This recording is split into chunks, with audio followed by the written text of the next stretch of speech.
In the quiet of her cozy Seattle kitchen, Margaret Hawthorne, a 62-year-old widow, sat frozen, her hands trembling as she clutched a credit card statement that felt like a betrayal carved in ink.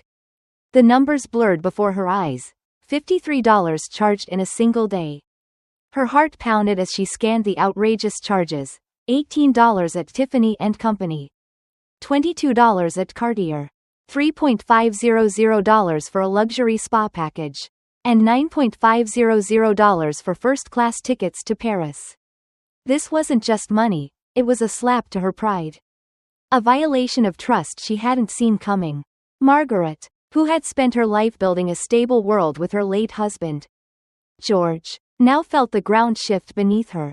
3 years ago, cancer stole George after 35 years of marriage, leaving Margaret to navigate a lonely house filled with memories. The kitchen table where she now sat, staring at the damning statement, was the same one where she and George had shared countless breakfasts, planning their future and laughing over small joys. But this morning, the joy was replaced by a text message that cut deeper than the dollar signs. It was from her daughter-in-law, Vanessa, married to Margaret's only son, Daniel. The message was dripping with mockery. "Love the gifts. Mom, you're too generous." Attached were photos of Vanessa in Paris, her wrist sparkling with a diamond bracelet, her smile radiant as she raised a champagne glass in a 5-star hotel suite. Each image was a taunt, a spotlight on Margaret's humiliation. Margaret's breath hitched. How had she been so blind? Vanessa, with her polished charm and calculated warmth, had been part of the family for 3 years. Ever since she married Daniel in a lavish ceremony Margaret had helped fund. From the start, Vanessa had a way of making Margaret feel small, unwanted in her own son's life. There was the wedding, where Vanessa forgot to reserve a seat for Margaret at the family table, leaving her to sit with distant relatives while her son danced with his new bride. There were the family photos, where Margaret was subtly cropped out, Vanessa claiming they were just quick shots. And the Christmas gift, a hand-knitted sweater Margaret spent weeks perfecting, discarded in Vanessa's closet with a Goodwill tag still attached. But this was different. This wasn't just exclusion or passive aggression. This was theft, bold and deliberate. Margaret's mind raced back to the previous Sunday, when Vanessa had insisted on helping clear the dishes after a family dinner. The hug goodbye had felt warm, but now Margaret realized it was a ruse. Vanessa's fingers must have slipped into her purse, lifting the credit card with the ease of someone who'd planned it all along. Swallowing her rising anger, Margaret opened her laptop and logged into her bank accounts, something she hadn't done thoroughly in months. What she found chilled her to the bone. The $53 was just the tip of the iceberg. Over the past 8 months, there were other charges, smaller but no less audacious, totaling $75. A $800 dinner at a high-end restaurant on a night Margaret was home alone. A $1,200 spa treatment at a place she'd never heard of. Boutique purchases, luxury retailers, all charged to a card tied not to her personal account but to Hawthorne Consulting, the business she and George had built from the ground up 30 years ago. Daniel, as part of winding down the company after George's death, was an authorized user on the account. But these charges? They screamed Vanessa. Margaret's grief for George had made her vulnerable. Desperate to hold onto her son's love, she'd ignored the red flags, Vanessa's subtle comments about her forgetfulness. The way she spoke louder to Margaret in public as if she were hard of hearing. The suggestions that Margaret's sprawling suburban home was too much for a widow living alone. Vanessa had painted a picture of Margaret as frail, a relic who needed managing. And Daniel, her sweet boy who once ran to her with scraped knees and bad dreams, had started to believe it. He'd even mentioned speaking to their family doctor about Margaret's memory issues. A claim that now felt like another of Vanessa's manipulations. But the real shock came when Margaret, driven by a mix of suspicion and resolve, used the spare key to Daniel and Vanessa's sleek modern home while they were still in Paris. She wasn't there to snoop, not exactly. She wanted answers, a glimpse into the life her son and his wife were living. The house was a showroom of excess, designer furniture, a wine collection fit for a magazine spread, and a jewelry box that looked like it belonged in a vault. Inside, Margaret found the diamond earrings from March, the pearl necklace from April, the tennis bracelet from May, all purchased with the company card. Cataloged like trophies of Vanessa's deceit. Then, in a bottom drawer, she found a folder labeled Financial Planning. Her hands shook as she opened it. Inside were printouts of her home's property records, George's obituary with his business achievements highlighted, and internet searches about inheritance laws and power of attorney.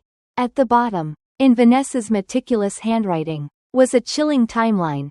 Established pattern of confusion. Memory concerns. Add to accounts by summer. Power of attorney by Christmas. Full control within 18 months. Margaret's knees buckled. Vanessa wasn't just a greedy daughter-in-law. She was a predator who'd been stalking her for over a year. Systematically dismantling Margaret's independence while hiding behind a mask of concern. But Vanessa had made a critical mistake. The card she'd used wasn't personal, it was tied to Hawthorne Consulting. Still an active business with legal protections and audit requirements. Those charges weren't just theft, they were corporate fraud. A federal offense that could mean fines, jail time, and a ruined reputation. For the first time in months, a spark ignited in Margaret's chest. She wasn't just a grieving widow. She was Margaret Hawthorne, co-founder of a multi-million-dollar consulting firm. A woman who'd negotiated with Fortune 500 executives and never backed down from a fight. Vanessa thought she was playing checkers with a fragile old woman. But Margaret was about to show her this was chess, and she was a grandmaster. The next morning, Margaret slipped into the navy blue Chanel suit George had gifted her for their company's 15th anniversary. She styled her silver hair with the precision of her boardroom days. Applied makeup with a steady hand. And looked in the mirror. The woman staring back wasn't the broken figure Vanessa had tried to create. This was Margaret Hawthorne, and she was ready to reclaim her power. She drove to the downtown Seattle office of Hawthorne Consulting, a place she hadn't visited in over a year. The receptionist, Carla, blinked in surprise as Margaret strode through the glass doors. "Mrs. Hawthorne, I didn't expect you today. I need to see our accountant." "Linda," Margaret said, her voice calm but commanding. "And I need access to the company files."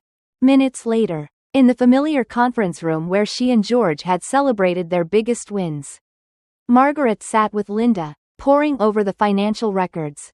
The unauthorized charges stretched back 8 months. Each one coded as a business expense, but clearly personal: designer boutiques, luxury spas, restaurants that had no connection to consulting work. Linda's face grew grim as she reviewed the statements.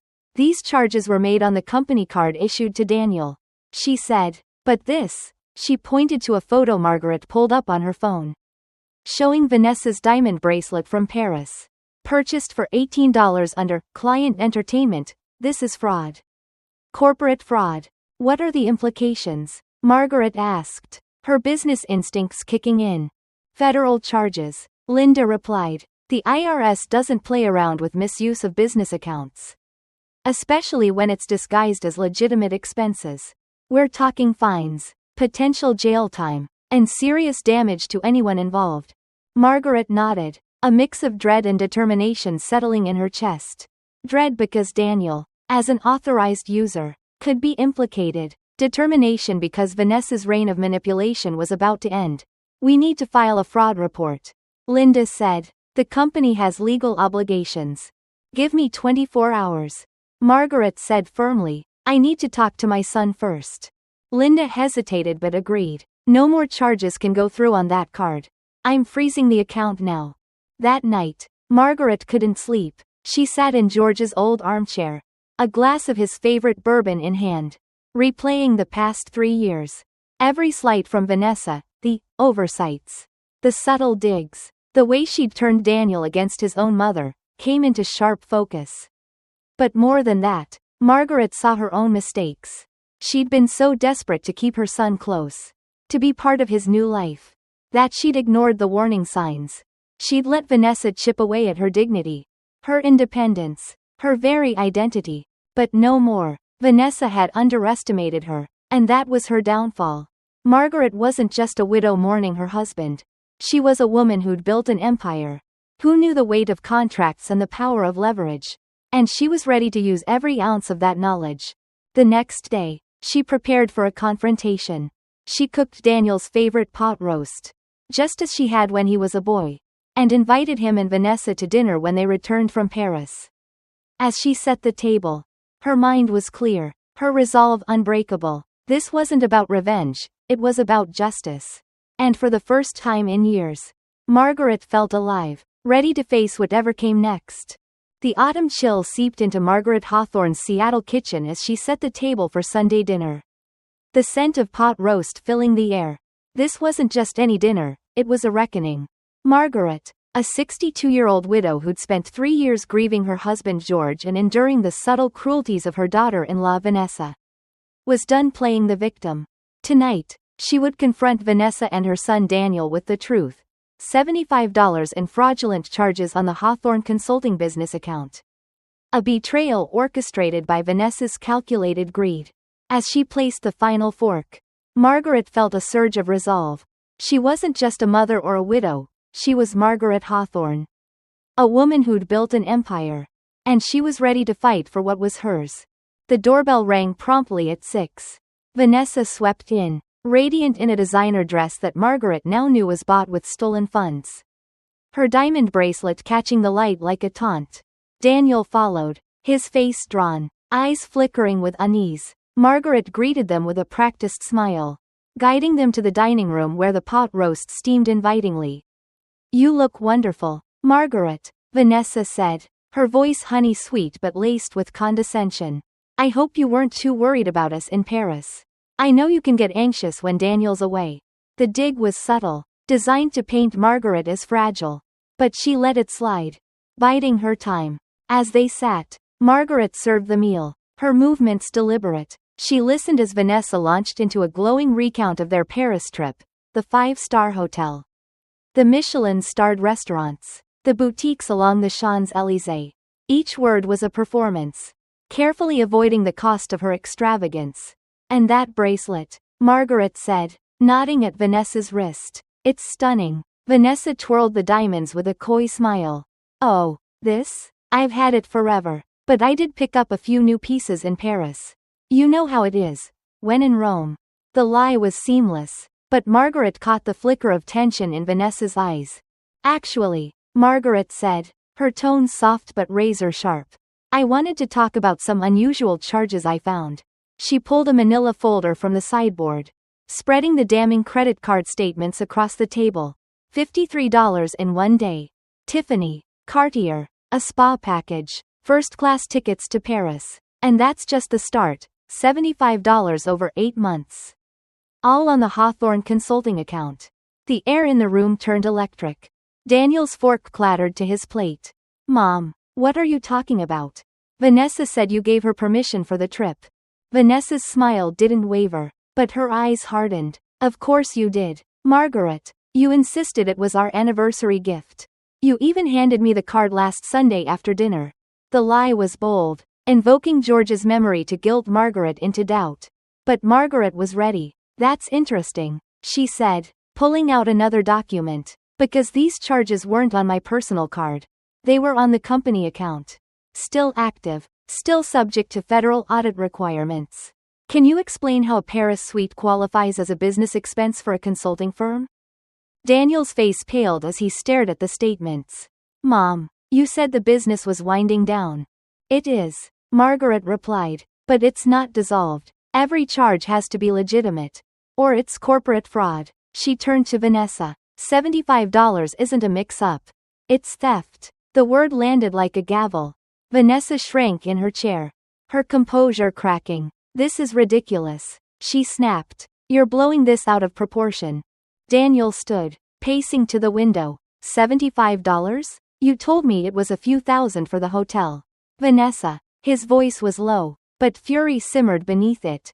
Margaret slid her phone across the table, showing photos of Vanessa's financial planning folder, the property records, the inheritance research, the chilling timeline, established pattern of confusion, power of attorney by Christmas, Full control within 18 months. Daniel scrolled through the images, his jaw tightening with each one. When he reached the handwritten note, he laughed, a bitter, hollow sound. You were planning to take everything. Not just from Mom, but from me too. Vanessa's mask shattered. It wasn't supposed to be a big deal, she cried. Her voice shrill. She has more money than she'll ever spend. While we're drowning in debt. I was doing this for us. Daniel. For us? He roared. You turned me against my own mother. Made me think she was losing it. You planned to declare her incompetent. Vanessa opened her mouth, but no words came. For the first time, she was cornered, her lies unraveling in the face of undeniable evidence. Margaret stood, her voice steady as steel. You have 48 hours to decide. Return every item bought with company funds, jewelry, clothes, everything. Sign a promissory note for $78.467, including interest and penalties. To be repaid over 5 years. And stay out of my life. No dinners. No holidays. No contact. Or I file a fraud report. And the IRS can sort it out. Vanessa's eyes blazed. You're trying to destroy me. No, Margaret said. You destroyed yourself. I'm just making sure you can't hurt anyone else. The silence that followed was deafening. Vanessa grabbed her purse and stormed out. Slamming the door, Daniel sank into a chair, his face a mask of devastation. Mom, I'm so sorry, he whispered. I should have seen it. I should have protected you. Margaret took his hands, her heart aching for the boy she'd raised. Now broken by betrayal. We were both manipulated, sweetheart, but we're going to be okay. In the days that followed, Daniel moved back into his childhood bedroom, his marriage crumbling under the weight of Vanessa's deceit. 3 days later, a stack of signed agreements arrived at Margaret's doorstep, no note. Just Vanessa's signature on the promissory note and a promise to repay $78.467. Boxes soon followed, filled with the spoils of her theft. Diamond earrings, a pearl necklace, designer dresses, all returned as if they could erase the damage. The divorce papers were filed 2 weeks later. Uncontested. Vanessa, Margaret heard, had fled to California, already entangled with a wealthy real estate mogul twice her age. The predator had moved on to new prey. But for Margaret, this was only the beginning. The confrontation had rekindled something she'd buried under grief and manipulation, her strength. Her fire. She wasn't just a widow clinging to memories of George. She was Margaret Hawthorne, a woman who'd built a multi-million-dollar business, who'd faced down corporate titans and won. And she was ready to reclaim her life. 6 months later, Margaret stood in her new waterfront condo, the Seattle skyline glittering through floor-to-ceiling windows. She'd sold the old house, with its heavy memories of loss and betrayal, and chosen this sleek, modern space, a sanctuary that belonged entirely to her. The furniture was simple but elegant, the artwork vibrant, each piece reflecting her taste. Her choices. She joined a book club, a photography class, a Tuesday morning walking group along the harbor. For the first time in years, she was making friends, real friends who saw her as Margaret. Not a grieving mother or a vulnerable Mark. One evening, as she returned from book club, she found Daniel waiting in the lobby, a bottle of champagne in hand and a grin splitting his face. What are we celebrating? She asked, laughing. My promotion, he said, and your freedom, and the fact that we survived the worst thing that ever happened to our family. They toasted on her balcony, the harbor lights twinkling below. I love you, Mom, Daniel said, his voice thick. I'm sorry it took me so long to come back to you. I love you too, Margaret replied, and I'm not sorry. If Vanessa hadn't gotten greedy, if she hadn't used that business account, she might have won. She might have taken everything, my money, my independence, maybe even you. Instead, she showed me I'm stronger than I thought. Daniel nodded, his eyes bright with unshed tears. What's next for you? Margaret smiled, gazing at the boats gliding across the water. Free and untethered. Whatever I want, she said, for the first time in my life. Whatever I want. And as the Seattle skyline glowed against the night, Margaret knew that was the greatest victory of all. She'd faced betrayal, reclaimed her strength, and rediscovered herself. Vanessa had tried to break her. But instead, she'd set Margaret free. So, what would you do if you were in Margaret's shoes? Have you ever faced a betrayal that forced you to fight for your truth? Drop a comment below with your thoughts, and let me know what city you're watching from. I'm curious to see how far this story travels.